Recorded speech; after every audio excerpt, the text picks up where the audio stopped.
दोस्तों नमस्कार। दूरगामी दृष्टि में जयपाल सैनी की आपका हार्दिक अभिनंदन। ये टॉनिका सिटी के ठीक सामने हकीकत में यह है कि प्रकृति सुंदरपुर तो डूब गया भैया, प्रकृति की लीला सारे डूब ही जानती है। मगर जिस तरह से इन दिनों एक तरह से बारिश का जो एक नया स्वरूप देखा गया है, घनघोर वर्षा, जहां की सोशल मीडिया पर भी लगातार लोगों के जो अपने शेयर पोस्ट कर रहे हैं, वहां पर भी बाढ़ आई हुई है। और बाढ़ का दृश्य चाहे पहाड़ का क्षेत्र हो या फिर मैदानी क्षेत्र, इन जगहों पर जबरदस्त जो बारिश के दृश्य हैं और उनमें क्या क्या हुआ, कैसे कैसे लोग अपनी उन तस्वीरों को बयां कर रहे हैं, जो तस्वीर हकीकत में देखने से दिल एक तरह से दहल जाता है। कहीं तो चाहे आप पहाड़ के जो एक तरह से वहाँ के गांव हैं, वो किस तरह से जल का एक तरह से नया स्वरूप देखा गया है। हालांकि प्रकृति की जो एक तरह से विकराल रूप होता है, उसको तो हालांकि प्रकृति के विकराल रूप को भला कौन रोक सकता है। मगर जहाँ तक एक तरह से जो शहरों का क्षेत्र है, वहाँ पर भी लोगों ने कुछ अपने सरकारों पर व्यंग्यात्मक शैली का एक तरह से टिप्पणी की है। और कुछ लोगों ने उन लोगों को कोसा कि जहाँ पर कि एक तरह से जो चीज़ों का नुकसान हुआ है, तो वहाँ पर भी मैं अभी आपको कोटद्वार का दृश्य दिखा रहा हूँ। ये कोटद्वार पौड़ी गढ़वाल उत्तराखंड पड़ता है, जहाँ का कि जो भाबर क्षेत्र को जोड़ता है, वो पुल कोटद्वार से भाबर क्षेत्र को जोड़ता है, वो पुल क्षतिग्रस्त हुआ। और वहाँ पर जो एक तरह से भूखनन का जो एक तरह से लोग हैं, उनको भी जिम्मेदार कहा गया, ठहराया गया है कि आखिर तो ऐसा नहीं होता, या यहाँ पर भूख खनन जो होते खनन माफिया अगर लगातार वहाँ से अपने जो भी एक तरह से खनन का कार्य नहीं कर रहे होते, तो आज यहाँ पर भी ये पुल नहीं टूटता।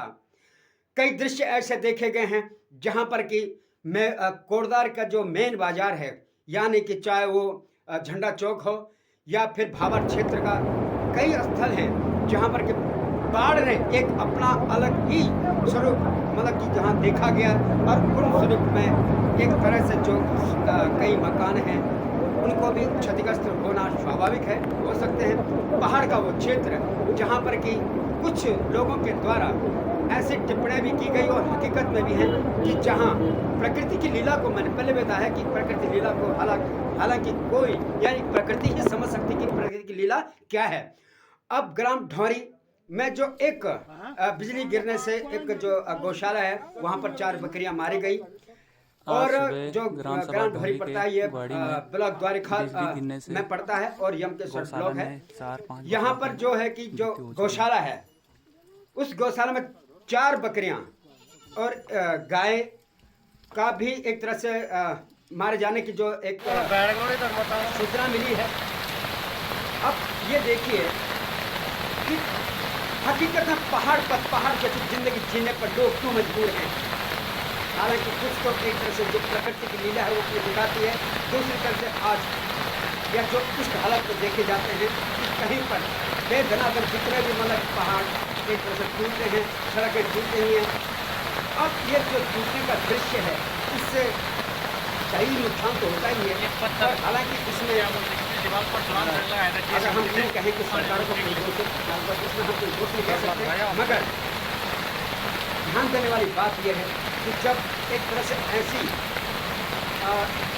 प्रकृति का जो एक अपनी लीला दिखाती है, तो उन पर एक तरह से सरकारों को या फिर एक तरह से जो एक संबंधित विभाग है, उनको उस आपदा से लोगों को बचाने की एक मुहिम होनी चाहिए।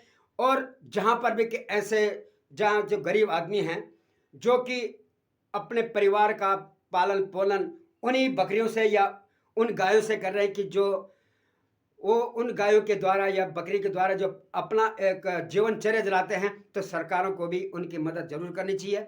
हम भी यही कहेंगे कि उत्तराखंड सरकार और संबंधित विभाग इस बारे में जो ग्राम ढौरी का जो एक बकरियों का जो बिजली गिरने से जो मौत हुई है, उस पर जरूर ध्यानाकृष्ट करें।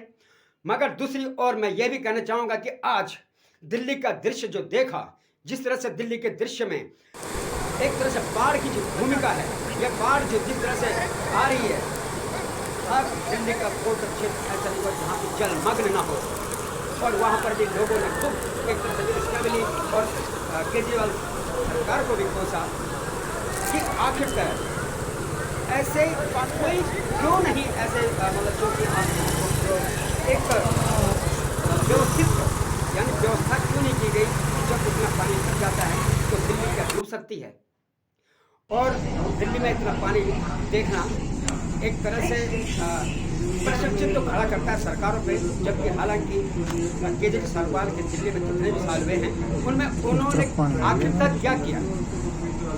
इस जो भी उन्होंने 7 साल हुए या 5 साल हुए, 7 सालों के अंदर अगर आप देखे जाए तो सरकारों को भी, दिल्ली सरकार को ये सोचना चाहिए कि हकीकत में उन्हें सबक लेना चाहिए कि हमें अब ऐसे स्तरों पर क्या करना चाहिए ताकि फिर से एक तरह से जनता जो है वहाँ की जो जनता की बिल्कुल नुकसान हो।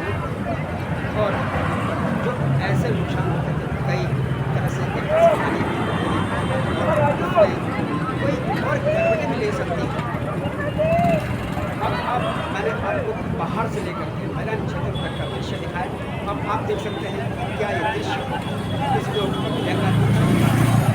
तो कुछ लोग बहुत ज़्यादा पानी लग गया, बहुत ही ज़्यादा पानी है, पूरा अंडरपास भर गए, ऊपर आ गए। खूब बखूबी से यानी अपने भड़ास निकाल रहे हैं। अब क्या सही है क्या गलत ये आपको सोचना है दोस्तों, इसलिए आप दूरगाम दृष्टि से अपने लिए और दोस्तों लाइक एंड सब्सक्राइब कीजिएगा।